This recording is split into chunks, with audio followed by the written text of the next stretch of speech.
are back for another Christian review of regular books with no spoilers. And this time we're going to be talking about Broken Country by Clare Leslie Hall. Let's get into it.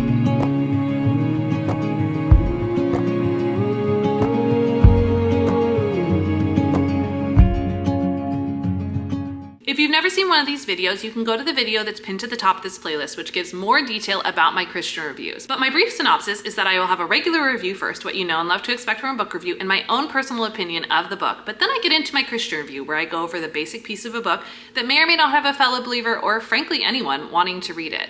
You can find more information about the reviews at that video, or it should be here somewhere, you know, if I did it right. Also, don't forget to like, subscribe, and hit the bell so you can stay up to date on everything happening on the Journey We Shares channel. We do have these Christian reviews coming out all the time, but on top of that, we have me and my mom's podcast, and I don't want you to miss any of them as they come out.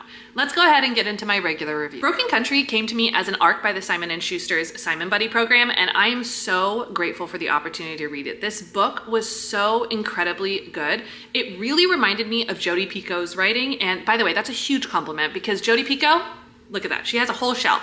I stand for Jodi Picoult, okay? So listen, when I say that with like all the true awards that it deserves. It starts a little bit slow. You build into the character and into the story and into the world. It is supposed to be a suspense, but I don't think that it's very suspenseful, but it does have a beautiful storyline throughout and far more of like a historical fiction type of piece. Now, the historical fiction is not that far away from our timeline. However, I think that they live in a very small town where maybe some of the more modern technology is even more limited because of where they live.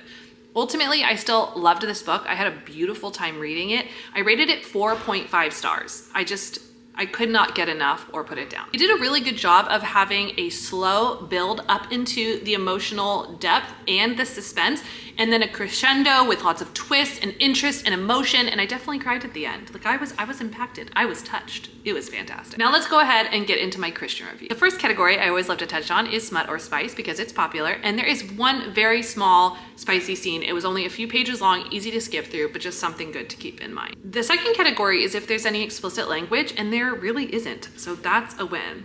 And the third category is, especially because it's a suspense book or kind of targeted as a suspense book, is if there's any violence and gore. And there is some scenes where physical things happen, aka violent, but I would not say that it's explicitly described or gory. I think that is where there's more suspense than anything else, and I think it was incredibly well done. Ultimately, I think this book is great for anyone ages like 14 and up. I think it's a great book for any teen to read, and I think it tells a beautiful story of redemption, of loss, of grief, of relational dynamics. It was impeccable. As always, you can find every way to contact me down below in the description box. Don't forget to like, subscribe, and hit the bell so you can stay up to date on everything that we're reading and rating, but also on the Journey We Shares podcast, which is happening on here all the time. And I cannot wait to see you on the next one.